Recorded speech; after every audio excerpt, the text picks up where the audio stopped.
الحمد لله نحمده ونستعينه ونستغفره ونؤمن به ونتوكل عليه ونعوذ بالله من شرور أنفسنا ومن سيئات أعمالنا من يهده الله فلا مضل له ومن يضلله فلا هادي له ونشهد أن لا إله إلا الله وحده لا شريك له ونشهد أن سيدنا ونبينا ومولانا محمدا عبده ورسوله أما بعد فأعوذ بالله من الشيطان الرجيم بسم الله الرحمن الرحيم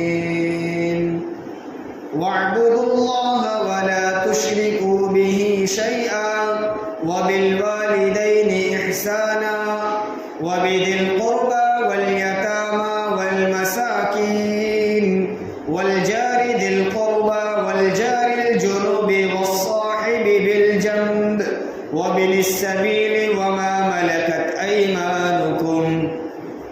وقال النبي صلى الله عليه وسلم والله لا يؤمن والله لا يؤمن والله لا يؤمن. قيل من يا رسول الله؟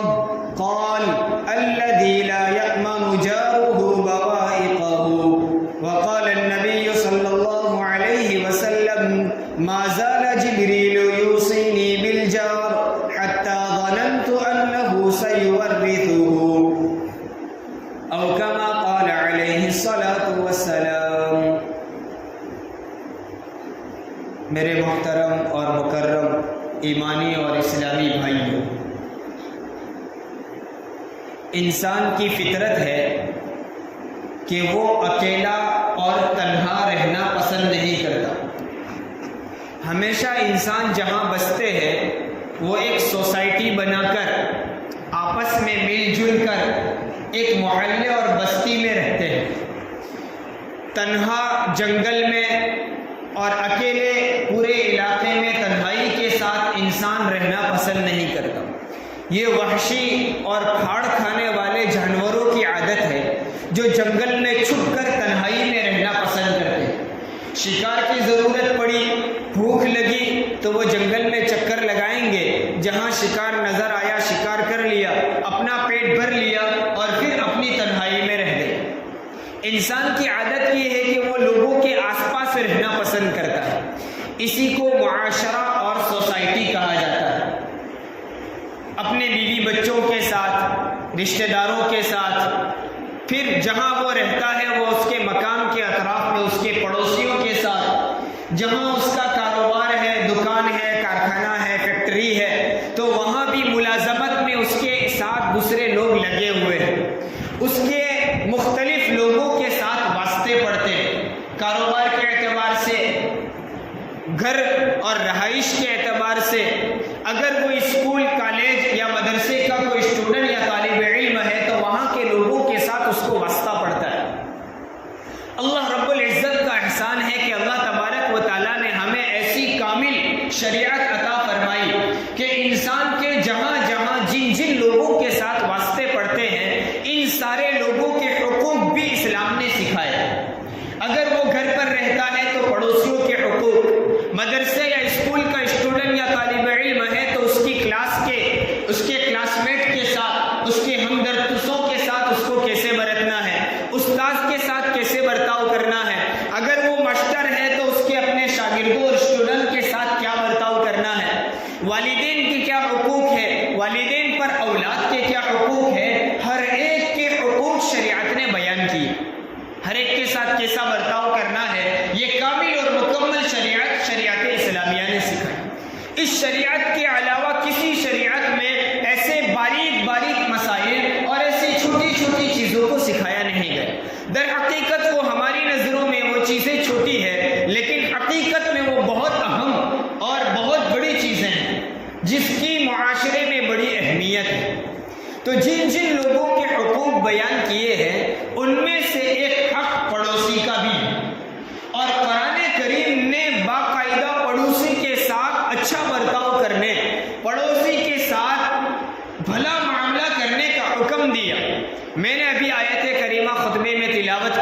وَاعْبُدُوا اللَّهَ وَلَا تُشْرِكُوا بِهِ شَيْئًا۔ پہلے اللہ تبارک و تعالیٰ نے اپنی ذات کا حق بیان کیا کہ میری عبادت کرو اور میرے ساتھ کسی کو شریک نہ کرنا، اس لیے کہ جو بندہ خود اپنے محسن حقیقی، منعم حقیقی، خالق کائنات کا حق ادا نہ کرے، وہ بندوں کے کیا حقوق ادا کرے گا؟ اس لیے اللہ تبارک و تعالیٰ نے حقوق بیان کرنے میں شروعات اپنے حق سے کی، میری عبادت اور میرے ساتھ کوئی شریک نہ ہو۔ پھر فرمایا وَبِالْوَالِدَيْنِ إِحْسَانًا، اور اس کے بعد والدین کے ساتھ اچھا برتاؤ کرنا، اس لیے کہ انسان کے دنیا میں آنے کا ایک ظاہری سبب والدین ہے، حقیقی پیدا کرنے والا اللہ، اور ظاہری سبب میں دیکھیں تو ماں باپ کے ذریعے سے اولاد وجود میں آتی، اس لیے اللہ تبارک و تعالیٰ نے اپنے حق کے ساتھ والدین کا حق بیان کیا۔ پھر آگے فرمایا وَبِالْوَالِدَيْنِ إِحْسَانًا وَبِذِي الْقُرْبَى وَالْيَتَامَى وَالْمَسَاكِينِ، رشتہ داروں کے ساتھ اچھا برتاؤ کرنا، یتیموں کے ساتھ اچھا برتاؤ کرنا، مسکینوں کے ساتھ اچھا برتاؤ کرنا، اور آگے فرمایا وَالْجَارِ ذِي الْقُرْبَى وَالْجَارِ الْجُنُبِ، قریب کے پڑوسی کے ساتھ اور دور کے پڑوسی کے ساتھ احسان والا معاملہ کرنا۔ دو قسم کے پڑوسی آیت میں بیان کیے، قریب کا پڑوسی اور دور کا پڑوسی۔ اب قریب کا کون اور دور کا کون؟ علماء کے اس سلسلے میں دو قول ہیں۔ ایک قول یہ ہے کہ وہ پڑوسی جو ہمارے گھر کے قریب رہتا ہے، پڑوسی بھی ہے اور ہمارا رشتہ دار بھی ہے، ہمارا نسبی رشتہ بھی اس سے جڑتا ہے اور ہمارے پڑوس میں بھی رہتا ہے، وہ ہمارا قریب کا پڑوسی۔ اور دوسرا وہ پڑوسی جو ہمارے پڑوس میں رہتا ہے لیکن رشتہ دار نہیں ہے، وہ دور کا پڑوسی۔ اور بعض لوگوں نے فرمایا کہ وہ پڑوسی جو ہمارے پڑوس میں رہتا ہے اور وہ مسلمان بھی ہے تو وہ ہمارا قریب کا پڑوسی ہے، اور وہ شخص جو ہمارے پڑوس میں رہتا ہے لیکن مسلمان نہیں ہے، کسی اور مذہب کا اپنانے والا ہے، وہ ہمارا دور کا پڑوسی ہے۔ لیکن شریعت نے، قرآن کریم نے ایک ہی آیت میں ایک ہی جگہ پر ان دونوں قسم کے پڑوسی کے ساتھ اچھا برتاؤ کرنے کا حکم دیا کہ وہ پڑوسی چاہے قریب کا ہو یا دور کا ہو، یعنی رشتہ دار ہو یا نہ ہو، مسلمان ہو یا نہ ہو، اس کے ساتھ اچھا برتاؤ کرنا۔ آیت کی اس تفسیر سے پتا چلا کہ اگر کوئی شخص مسلمان نہیں ہے، اسلام کے علاوہ کسی اور مذہب کا، چاہے کون سے بھی دھرم کا ماننے والا ہے، لیکن وہ ہمارے پڑوس میں رہتا ہے، ہمارے قریب میں رہتا ہے، ہمارے محلے کا رہواسی ہے، اس کے ساتھ اچھا برتاؤ کرنا، حسن سلوک سے پیش آنا، یہ قرآن کا حکم ہے، یہ پاکیزہ شریعت ہے، یہ کامل اور مکمل شریعت ہے، جس نے باریک باریک چیزوں کو بیان کیا۔ صرف اتنا نہیں کہہ دیا کہ مسلمان پڑوسی سے اچھا برتاؤ کرنا، وہ پڑوسی جو تمہارا رشتہ دار ہے اس سے اچھا اور بھلا معاملہ کرنا، ارے مسلمان نہ بھی ہو پھر بھی تمہارے محلے کا ہے، تمہارے قریب میں رہنے والا تمہارا پڑوسی ہے، اس کے ساتھ اچھا برتاؤ کرو، حسن سلوک سے پیش آؤ، خندہ پیشانی سے ملاقات کرو، اس کی ضرورت میں اس کے کام کاج میں ہاتھ بٹاؤ، اس کے مددروپ بنو، یہ قرآن کا حکم ہے۔ والجار ذی القربى والجار الجنب، قریبی پڑوسی کے ساتھ بھی اور دور کے پڑوسی کے ساتھ بھی اچھا برتاؤ کرو۔ آگے کہا والصاحب بالجنب، ارے وہ پڑوسی تو آپ کے پاس رہتا ہے، 24 گھنٹے وہ آپ کے قریب میں رہتا ہے، اس کا گھر وہاں ہے، وہ آپ کے محلے کا ہے، اس کے ساتھ تو اچھا برتاؤ کرنا ہے۔ اتنا ہی نہیں، وہ شخص جو تھوڑی دیر کے لیے تمہارے پاس آ کر بیٹھے، کچھ وقت کے لیے آپ کے پاس آ کر بیٹھنے والا ہے، والصاحب بالجنب، اس کے ساتھ بھی اچھا برتاؤ کرو۔ ٹرین میں، بس میں سفر کر رہے ہیں، ہماری سیٹ کے پاس کوئی آدمی بیٹھ گیا، کوئی بھی ہو، انسان ہے، وہ تھوڑی دیر کے لیے ہمارے پاس بیٹھا ہوا ہے، قرآن کہتا ہے اس کے ساتھ اچھا برتاؤ کرو۔ اسپتال میں گئے، ابھی نمبر آنے سے پہلے ہم انتظار کر رہے ہیں، ہماری ہی طرح ایک اور آدمی ہمارے پاس آ کر کچھ منٹ کے لیے بیٹھا، 5 منٹ 10 منٹ کے لیے بیٹھا ہے، قرآن کہتا ہے اس کے ساتھ بھی اچھا برتاؤ کرو، حسن سلوک سے پیش آؤ، لڑائی جھگڑا نہ کرو، اسے تکلیف نہ دو، اس کی جگہ مت روکو، اس طرح نہ بیٹھے کو پاس میں بیٹھنے والے کو تکلیف ہو۔ کتنا قرآن نے کتنا اہتمام کیا کہ کچھ منٹ کے لیے آپ کے پاس بیٹھنے والا، اس کے ساتھ بھی اچھا برتاؤ کرو۔ طالب علم ہے، اسٹوڈنٹ ہے، اپنے کلاس میٹ کے ساتھ جو اپنے پڑوس پر اپنی بینچ پر بیٹھنے والا ہے، قرآن کی تعلیم کے مطابق حکم ہے کہ اس کے ساتھ بھی اچھا برتاؤ کرو. اس کو کسی چھوٹی موٹی چیز کی ضرورت ہے, ہم اس کی مدد کر سکتے ہیں, اس کی مدد کرو, اس کا تعاون کرو, اسے تکلیف نہ پہنچاؤ, اسے بیٹھنے میں تکلیف ہوتی ہے سہولت پیدا کرو. کچھ اپنا حق دبا کر اس کا حق ادا کرنے والے بنو. حالانکہ وہ مستقل ہمارے پاس بیٹھنے والا نہیں ہے, ہمیشہ کے لیے وہ ہمارے پاس بیٹھنے والا نہیں ہے, لیکن اس کے ساتھ بھی اچھا برتاؤ کرو. دینی مجالس میں گئے, دینی بیانات میں گئے, جمعہ کی نماز کے لیے آئے, تو ہمارے پاس بیٹھنے والا ہمارا مسلمان بھائی چند منٹ کے لیے, آدھے گھنٹے, پونے گھنٹے کے لیے, بہت ایک گھنٹے کے لیے ہمارے پاس بیٹھا ہے, لیکن ہم اس کے ساتھ اچھا برتاؤ کریں. کم از کم اگر ہم اس کو نفع نہ پہنچا سکے تو کم از کم اتنا تو ضروری ہی ہے کہ ہماری ذات سے اس کو تکلیف نہ پہنچے, ایذا رسانی نہ ہو. یہ حرام ہے مسلمان کو تکلیف دینا. تو ہم ایک دوسرے کے لیے آسانی کا ذریعہ بنے, ایک دوسرے کی معاونت کرنے والے, مدد کرنے والے بنے, ایک دوسروں کی سہولت کا ذریعہ بنے. یہ قرآن نے ہمیں حکم دیا کہ قریبی پڑوسی ہو, دور کا پڑوسی ہو, ارے چند لمحات کے لیے ہمارے پاس کوئی آدمی بیٹھ جائے, اس کے ساتھ بھی اچھا برتاؤ کرنا. والصاحب بالجنب. اور اندازہ لگائے کہ پڑوسی کے حقوق شریعت نے کتنے بیان کیے. حضور اکرم صلی اللہ علیہ وسلم کا فرمان ہے, ہم سب کا عقیدہ ہے, نبی کریم صلی اللہ علیہ وسلم کی زبان سے نکلی ہوئی بات دو ٹوک اور 100% صحیح ہے. اس اندازے سے, اس نیت سے, اس نظریے سے سنیں کہ کوئی اور لوگ اور کوئی عام شخص نہیں بیان کر رہا, وہ نبی بیان کر رہا ہے جس کا میں نے کلمہ پڑھا, جس کی صداقت پر مجھے یقین ہے, جن کی زبان سے کبھی جھوٹ نہیں نکلا. اللہ کے رسول صلی اللہ علیہ وسلم فرماتے ہیں, ما زال جبریل یوصینی بالجار, ما زال جبریل یوصینی بالجار. جبرائیل امین نے مجھے پڑوسی کے بارے میں اتنی وصیت کی, برابر اتنی وصیت کرتے رہے, حتی ظننت انہ سیورثہ. رسول اللہ صلی اللہ علیہ وسلم فرماتے ہیں, میرا گمان ہونے لگا کہ شاید جبرائیل کہیں کل کو آ کر پڑوسی کا حق میراث میں بیان نہ کر دے. حالانکہ میراث کا حق پڑوسی کا بیان نہیں کیا. مرنے والے کے مال میں جن لوگوں کا حق لگتا ہے, ان کے رشتہ دار اولاد کا, ان میں پڑوسی کا حق بیان نہیں کیا. لیکن اللہ کے رسول فرماتے ہیں کہ پڑوسی کا حق ادا کرنے کی جبرائیل امین نے مجھے اتنی تاکید فرمائی کہ مجھے گمان ہونے لگا کہ شاید میراث میں اس کا حق بیان نہ کر دیا جائے. حتی ظننت انہ سیورثہ, کہیں یہ پڑوسی کو وارث نہ بنا دیا جائے. اندازہ لگاؤ کتنی تاکید فرمائی ہوگی. اور جبرائیل امین علیہ السلام نے حضور اکرم صلی اللہ علیہ وسلم کو یہ حکم, یہ تاکید اور یہ وصیت اپنی طرف سے تو نہیں کی ہوگی, کیونکہ جبرائیل جو پیغام لے کر آتے تھے وہ سب اللہ کی طرف سے ہوا کرتے. تو گویا اللہ تبارک و تعالیٰ نے امت محمدیہ کو پڑوسی کا حق ادا کرنے کی اتنی تاکید فرمائی کہ خود نبی کریم صلی اللہ علیہ وسلم کو شبہ ہونے لگا کہ شاید اس کو وارث بنا دیا جائے. اتنی تاکید فرمائی, ایک ایک چیز کو سکھایا اور باریک چیزوں کی طرف توجہ دلائی کہ ایک چھوٹی سی چیز سے بھی آپ کے پڑوسی یا پڑوس میں رہنے والے بچوں کا دل نہ دکھے.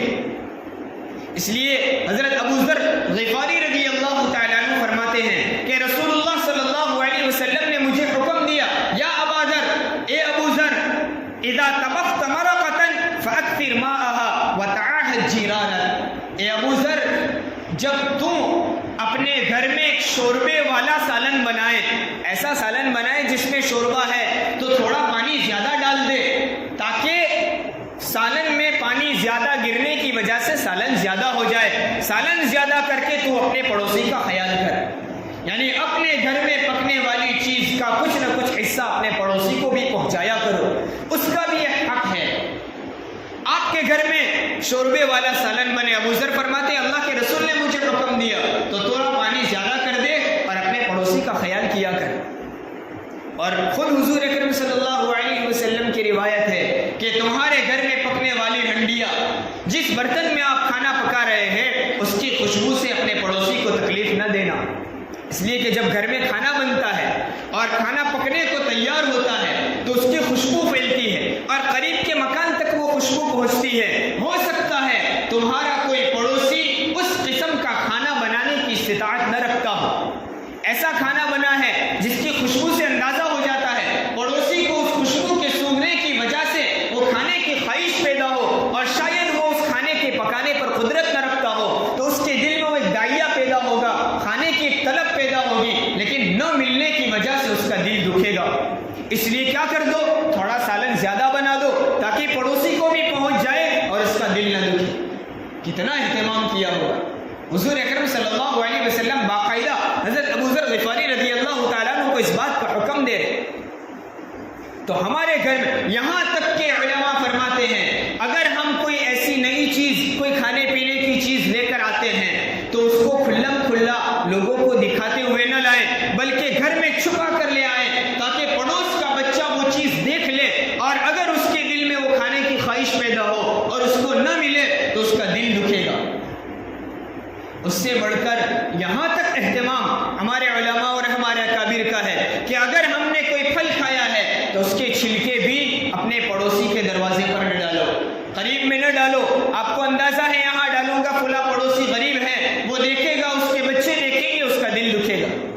اگر ہم اس کو نہیں پہنچا سکتے کم از کم ہم اس کو نفع نہیں پہنچا سکتے, کم از کم اس کی تکلیف کا ذریعہ نہ بنے.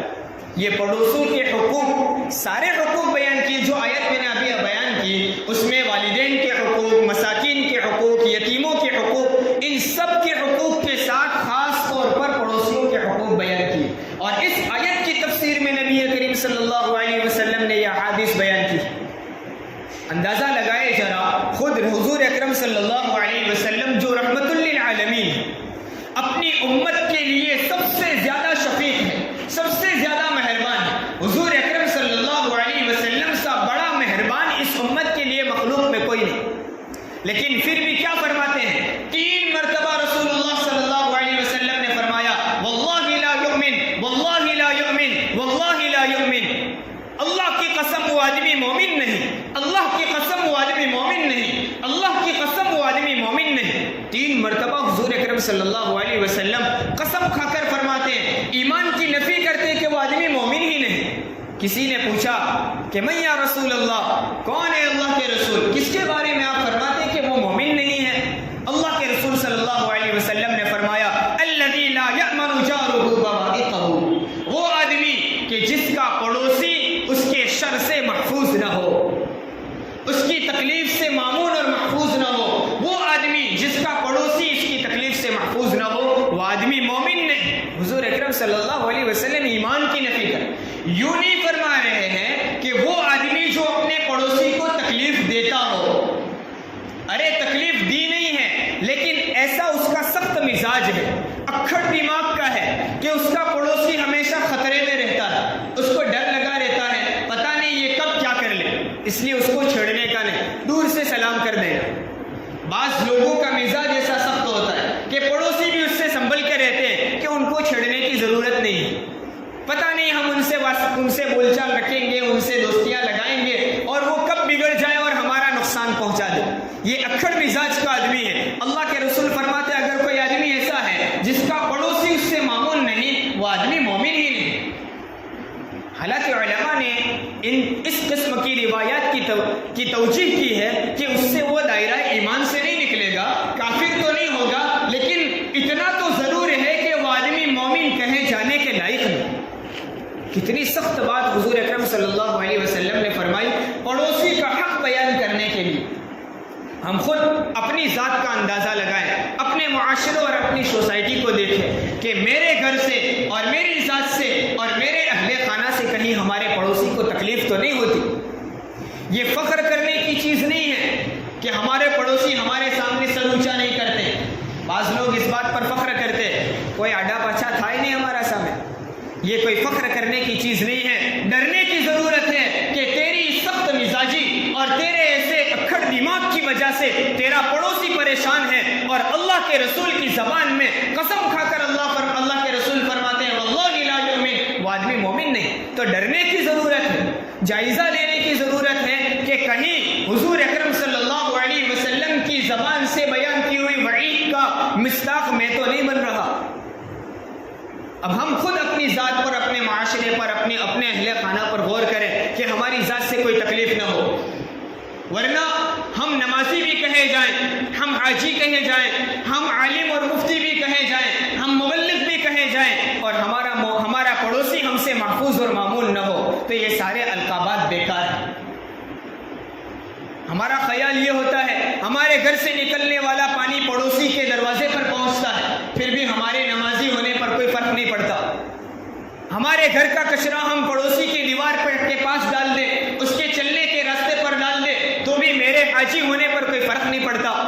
میں اپنی بائک اور اپنی گاڑی اس انداز سے پارک کرتا ہوں کہ پڑوسی کو آنے جانے میں تکلیف ہوتی ہے، پھر بھی میرے مولوی و مفتی ہونے پر فرق نہیں پڑتا، حالانکہ اللہ کے رسول فرماتے کہ وہ مومن ہی نہیں، حاجی تو کیا، مولوی تو کیا، وہ مفتی تو کیا، وہ مومن کہے جانے کے لائق۔ اس لیے ذرا غور کرنے کی ضرورت ہے۔ ہم اپنے معاشرے میں ہر آدمی اپنے پڑوس والوں کے، اپنے بستی والوں کے حقوق ادا کرنے لگے گا، ہمارا معاشرہ جنت کا نمونہ بنے گا۔ حضور اکرم صلی اللہ علیہ وسلم نے ایک روایت میں فرمایا، من کان یؤمن باللہ والیوم الآخر فلا یؤذی جارہ، وہ آدمی جو اللہ پر اور آخرت کے دین پر ایمان رکھتا ہو وہ اپنے پڑوسی کو تکلیف نہ دے۔ اور دوسری روایت میں اسی طرح کے الفاظ کچھ فرق کے ساتھ بیان کیے، من کان یؤمن باللہ والیوم الآخر فلیحسن جارہ، وہ آدمی جو اللہ پر اور آخرت کے دین پر ایمان رکھتا ہو اس کو چاہیے کہ وہ اپنے پڑوسی کے ساتھ اچھا برتاؤ کرے۔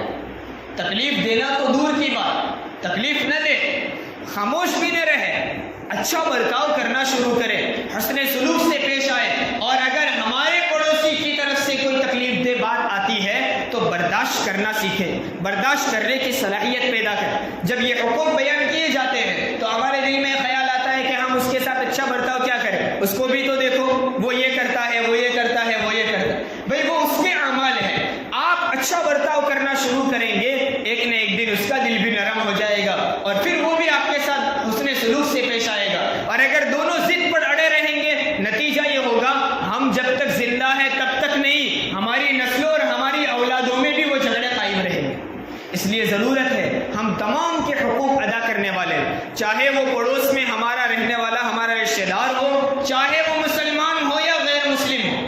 اور میں نے شروع میں بتایا ہمارے گھر کے پاس رہنے والا ہی نہیں بلکہ ہمارے کاروبار میں ہمارے ساتھ جو شریک ہے، تجارت میں، دکان پر، مزدوری میں، جہاں کہیں جن لوگوں سے ہم سے واسطہ پڑتا ہے، یہاں تک کہ چند منٹ کے لیے، چند لمحات کے لیے کوئی آدمی ہمارے پاس آ کر بیٹھتا ہے، اس کے ساتھ بھی ہم اچھا برتاؤ کریں، ہماری ذات سے اس کو تکلیف نہ پہنچے۔ ان احادیث پر اور ان قرآنی آیات پر اگر عمل کیا جائے گا انشاءاللہ ہمارا پورا معاشرہ جنت کا نمونہ بنے گا۔ اللہ تبارک و تعالی ان باتوں پر ہم سب کو عمل کرنے کی توفیق اور سعادت عطا فرمائے، آمین۔ وآخر دعوانا ان الحمد للہ رب العالمین۔